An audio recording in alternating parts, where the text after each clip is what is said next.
John Lee Real Estate, find you the best rate. All throughout Philly like Schuylkill Expressway. Talking to people who added. So let me ask you something before we start. What is your hourly rate? Not your salary, not your commission split, not what you think your time is worth, your actual hourly rate. Most people can't answer that in under 10 seconds, and that's exactly the problem I want to talk about today. I just finished a book about a year ago. It's called Buyback Rate by Dan Martell.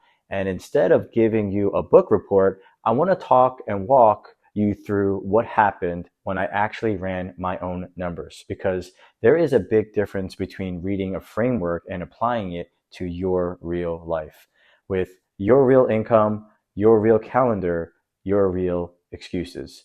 I did both. And honestly, I caught myself in something I wasn't proud of. Here's the math.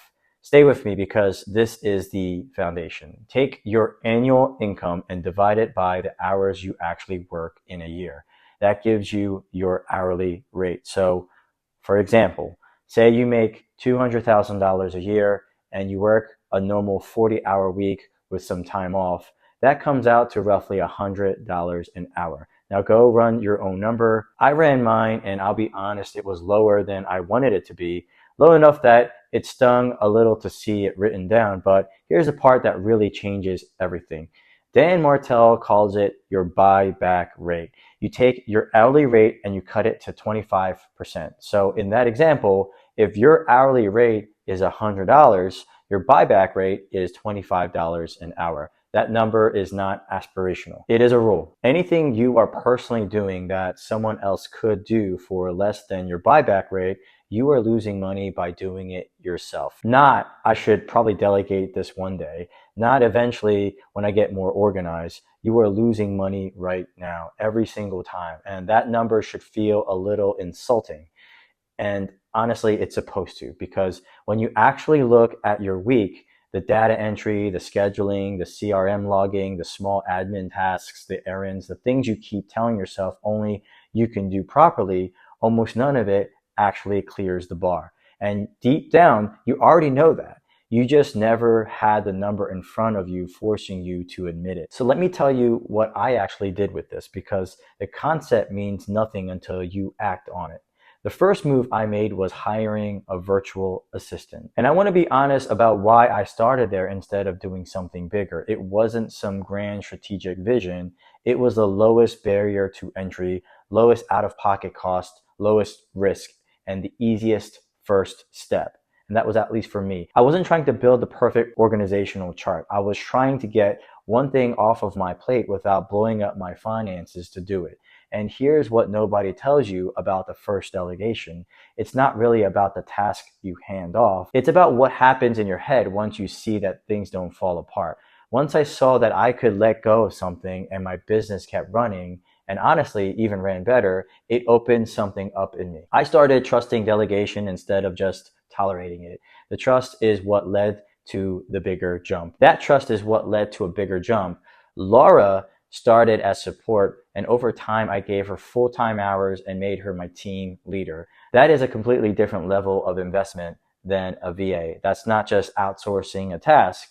That's handing someone real ownership over real parts of the actual business. And I only made that jump because the first small one proved to me that delegation actually worked. And here's something I also learned the hard way. Virtual assistants can be incredible at what they are built for, but at some point, certain roles need someone physically present, someone with boots on the ground. That's not a knock on VAs, it's just a different kind of role with different demands. And the level of skill a role requires is usually directly connected to what you have to pay for. That is not a discouraging fact, that's just reality. You get what you invest in, and that investment is worth it, because the alternative is staying stuck doing $25 work forever while telling yourself you're being frugal. But you're not being frugal, you're just being stuck. Now, let me tell you about my cleaner, right? Because this one is actually smaller in dollars, but honestly, it might be bigger in meaning. Around the same time I was applying all of this, we hired a cleaner for our home. And I'll be straight with you, there were months where that expense actually hurt. Times were tight, and paying someone to clean your house feels like the easiest thing in the world to cut when money gets uncomfortable, but we didn't cut it. We kept paying for it, even when it stung a little, because the time we got back mattered more than the discomfort of that bill. This is the real test of whether you actually believe your own numbers. Anybody can apply the buyback rate when things are going great. The real proof is whether you still honor it when it feels uncomfortable, and our family did. And looking back, that free time, even just a few hours a week of not scrubbing bathrooms or catching up on cleaning, gave us space to actually be present with each other. Not exhausted, not resentful, not feeling like every free minute had to be spent catching up on life and actually being present. Now, here's the part of this episode I almost didn't want to say out loud, because this is the part that actually matters. The whole point of buying back your time is supposed to be freedom. Freedom to be with your family, freedom to build a skill, freedom to take care of your health, freedom to sit down without a task list running in the back of your mind. That was my stated goal the entire time, and I said it to myself, I said it to my wife, and I've probably said it out loud on this podcast more than once. I'm buying back my time so I can be more present with my family. But here's the trap, and I fell into it completely. Once you free up hours, it is so easy to fill those hours with more work and more deals and more content, more systems, more leverage, and more hustle. And you tell yourself it's okay because you are doing it for your family. That is the exact excuse I used to say. This is for my family, but I'm being honest, a lot of the time it wasn't. I was using the same language of presence to justify the exact same behavior I was supposedly buying my way out of. I bought back 10 hours a week and quietly refilled 8 of them with more work. And I was wearing a mask that said it was all for the people I loved. And that is a trap nobody warned you about in these business books. They tell you to buy back your time, but they don't always tell you that the version of you addicted to producing, achieving, improving yourself will find a way to fill that right back up and not paying attention. Buying back time does not automatically make you present. It just gives you the option to be present.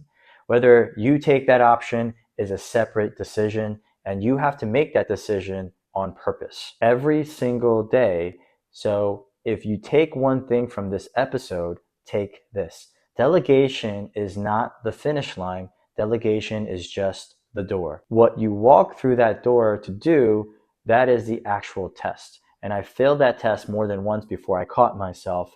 Now I know a lot of you listening may not be entrepreneurs. Some of you have a 9 to 5, a set schedule, a paycheck that doesn't change just because you hustle harder, but this still applies to you because maybe, arguably even more, what could you buy back? An hour of cleaning, an hour of yard work, an hour of grocery shopping, an hour of meal prep, an hour of something that drains you every single week. And it can be psychological too, right? It does not have to be a business decision. It is a life decision. The question is not just whether you can afford to buy back an hour. The real question is what you would actually do with that hour, and whether you would be honest enough to use it in a way you would say you would. So run your numbers, find your hourly rate, cut it by 25%. That is your line. That is your buyback rate. Anything below that line, you are already losing it by doing it yourself. But before you delegate a single thing, decide right now what you are going to do with that time before it even shows up. Because if you don't decide in advance, you'll do what I did. You'll fill it right back up and call it love. And that's not freedom. That is just a more expensive version of the same trap. So if this hit something for you, share it with somebody who needs to hear it, not somebody who just needs a business tip. Somebody who needs the reminder that buying back your time only works if you are honest about what you do with it. John Lee Real Estate, find you the best rate. All throughout Philly like Schuylkill Expressway. Talking to people who out of